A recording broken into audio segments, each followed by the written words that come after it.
Inflation यानी कि महंगाई का हमारे लाइफ पे क्या इफेक्ट होता है, यानी कि हमारी जो कोई भी चीज़ अगर महंगी हो जाती है तो हमारी जो लाइफ होती है किस तरह से वो इफेक्टेड हो जाती हैं, कौन कौन से सेक्टर पे इसका इफेक्ट पड़ता है। तो हम इस वीडियो में महंगाई के मैक्रो और माइक्रो लेवल पे जो इफेक्ट होते हैं उन इफेक्ट को देखेंगे। Number 1, on creditor and debtor, यानी कि उधार देने वाले और उधार लेने वाले पर्सन। सबसे पहले अगर हम बात करें, जो पर्सन किसी को उधार देता है तो वो उस टाइम सफ़र करता है उस इन्फ्लेशन में।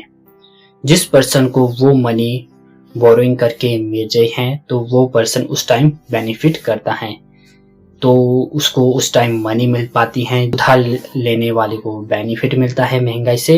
और वहीं अगर बात करें उधार देने वाले की, तो वो पर्सन जो पर्सन उधार दे रहा है वो पर्सन इस महंगाई के कारण सफ़र करता है, यानी कि वो उस टाइम महंगाई के कारण सफ़र करता ही रहता।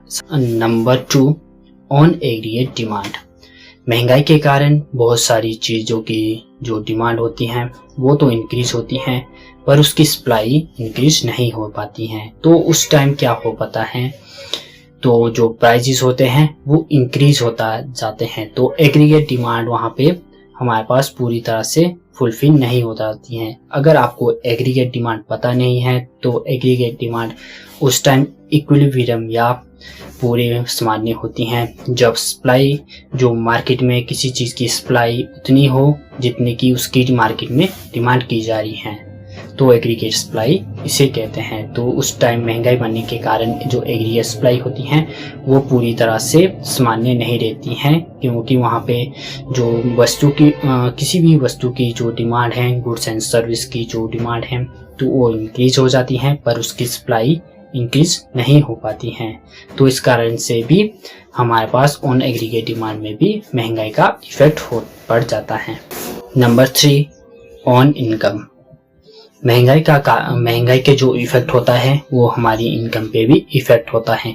जब कोई भी चीज़ के प्राइजेस इंक्रीज हो जाते हैं तो प्राइजेस इंक्रीज हो जाते हैं, बट जो हमारी जो मनी है उसकी वैल्यू सेम रहती है, पर जो प्राइजेस हो जाते हैं वो इंक्रीज हो जाते हैं। उस सिचुएशन में तो जो हमारे पास मनी है वो कम रह पाएगी, क्योंकि हम उससे ज़्यादा चीज़ें नहीं खरीद पाएंगे, क्योंकि जो हमारे प्राइसेस है वो इंक्रीज हो जाते हैं।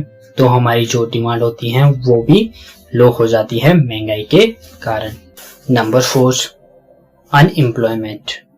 महंगाई बढ़ने के टाइम अनएम्प्लॉयमेंट भी बढ़ जाती हैं, पर ये जो अनएम्प्लॉयमेंट बढ़ जाती हैं ये लॉन्ग टर्म के लिए नहीं, ये हमारे पास एक शॉर्ट टर्म के लिए अनएम्प्लॉयमेंट बढ़ जाती हैं। क्योंकि बाजार में जब किसी भी चीज़ की प्राइजेस इंक्रीज हो जाते हैं तो लेबर प्राइजेस भी इंक्रीज हो जाएंगे। अपने काम पे कम लोगों को रखेंगे ताकि उन्हें ज़्यादा से ज़्यादा प्रॉफिट हो सके, तो उस टाइम हमारे पास अनएम्प्लॉयमेंट बढ़ जाती हैं वो शॉर्ट टर्म के लिए।